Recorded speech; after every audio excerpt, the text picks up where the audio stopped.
juara dunia sepak bola, tertarik jajal kemampuan timnas Indonesia usai laga kontra Cina dan Jepang di kualifikasi Piala Dunia 2026.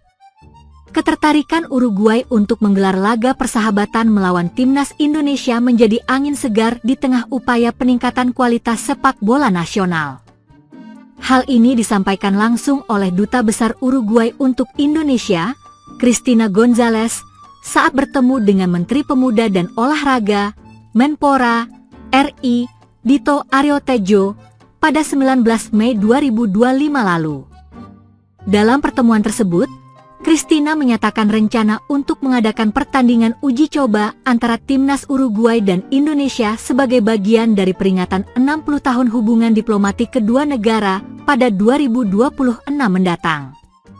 Uruguay ingin mengadakan friendly match di Indonesia dengan mendatangkan pemain inti timnas kedua negara jika memungkinkan, ujar Cristina, dikutip dari laman resmi Kemenpora, Rabu, 21 Mei 2025.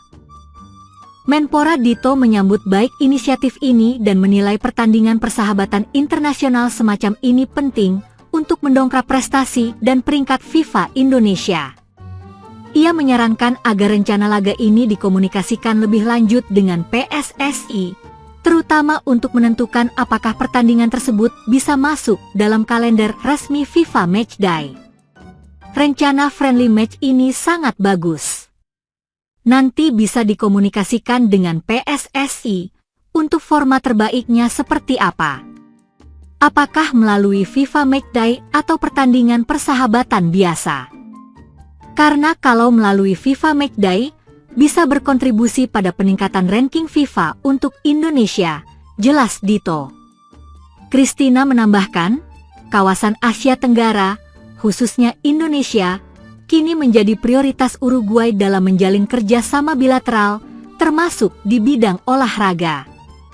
Ia juga membuka peluang bagi Indonesia untuk menggelar kegiatan olahraga di Uruguay, seperti bulu tangkis atau cabang lainnya. Kami terbuka apabila Indonesia berencana mengadakan kegiatan keolahragaan di Uruguay, tutup Cristina. Rencana laga persahabatan ini tentu menjadi tantangan tersendiri bagi timnas Indonesia. Uruguay bukan lawan sembarangan. Uruguay, juara dunia sepak bola negara Amerika Selatan itu merupakan salah satu kekuatan sepak bola dunia yang syarat prestasi. Uruguay adalah juara Piala Dunia edisi perdana tahun 1930 dan kembali meraih gelar serupa pada 1950.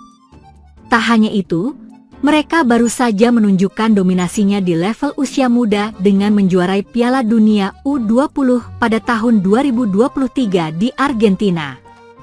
Dalam final yang digelar di La Plata, Uruguay U20 mengalahkan Italia dengan skor tipis 1-0, mengukir sejarah sebagai juara dunia kelompok umur. Dengan latar belakang prestasi seperti itu, Uruguay jelas menjadi lawan tangguh yang bisa menjadi tolok ukur bagi perkembangan timnas Indonesia. Di bawah arahan Patrick Kluivert, skuad Garuda kini tengah dalam proses transformasi menuju tim yang lebih modern dan kompetitif. Pelatih asal Belanda itu membawa pendekatan baru dalam strategi permainan serta memaksimalkan potensi para pemain naturalisasi seperti Emil Audero, Justin Hubner, hingga Rafael Struijk. Saat ini, fokus utama timnas Indonesia masih tertuju pada putaran ketiga kualifikasi Piala Dunia 2026 zona Asia. Skuad Merah Putih tergabung dalam grup C dan akan menghadapi dua laga krusial melawan Cina dan Jepang pada 5 dan 10 Juni 2025. Kedua pertandingan ini akan sangat menentukan langkah Garuda. Apakah mampu lolos langsung ke putaran keempat atau harus berjuang melalui jalur lain?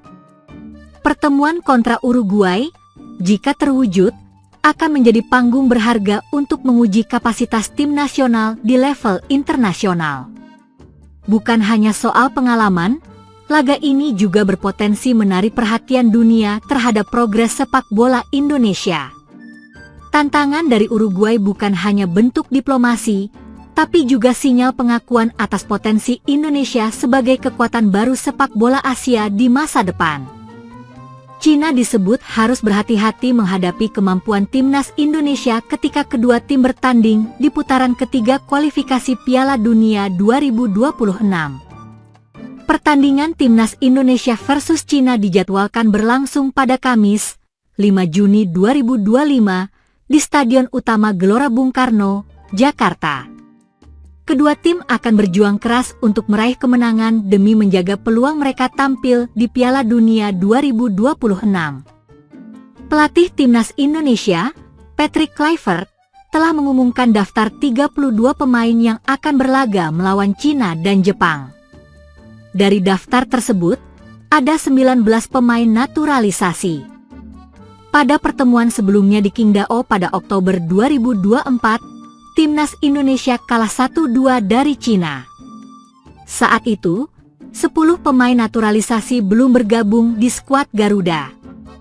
Daftar 10 pemain tersebut meliputi Emil Audero, Dean James, Sandy Walsh, Jordi Amat, Kevin Dix, Justin Hubner, Ulla Romeni, Eliano Reigders, Stefano Lillipali, dan Joey Pelupesi.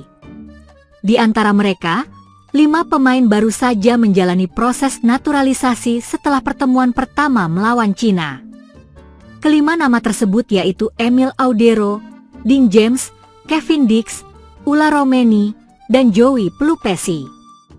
Media asal Cina, Sohu, mengungkapkan kekaguman terhadap kekuatan skuad Garuda saat ini dengan menyebut para pemain naturalisasi sebagai tentara asing. Sebagian besar dari mereka berasal dari pembinaan pemain muda di Eropa, termasuk Belanda, Belgia, dan Spanyol, tulis Sohu. Kualitas individu mereka sangat baik, bahkan lebih unggul dibandingkan pemain lokal, yang menjadikan tim Indonesia tampil dengan taktik tentara asing. Timnas Indonesia kini dianggap telah mengubah dinamika sepak bola di Asia Tenggara. Kebijakan naturalisasi yang diterapkan oleh PSSI telah memberikan warna baru dalam kompetisi sepak bola di kawasan ini. Dengan adanya pemain-pemain keturunan Eropa dan berpengalaman, timnas Indonesia kini memiliki keunggulan yang jelas dalam hal kedalaman skuad. Masuknya pemain-pemain naturalisasi ini telah memberikan energi baru dan membawa perubahan signifikan dalam sepak bola Asia Tenggara, tambah Sohu. Terutama mereka yang bermain di liga-liga Eropa tingkat kedua, yang memiliki keunggulan fisik yang jelas. Untuk pertandingan melawan Cina, Martin Paes dan Ragnar Oratmangoen tidak dapat ikut serta. Paes terlilit akumulasi kartu sementara Ragnar mengalami problem kesehatan. Namun, timnas Indonesia masih memiliki beberapa opsi pengganti dari pemain lainnya, seperti Emil Audero di pos penjaga gawang dan Eliano Reigders atau Rafael Struijk di lini serang.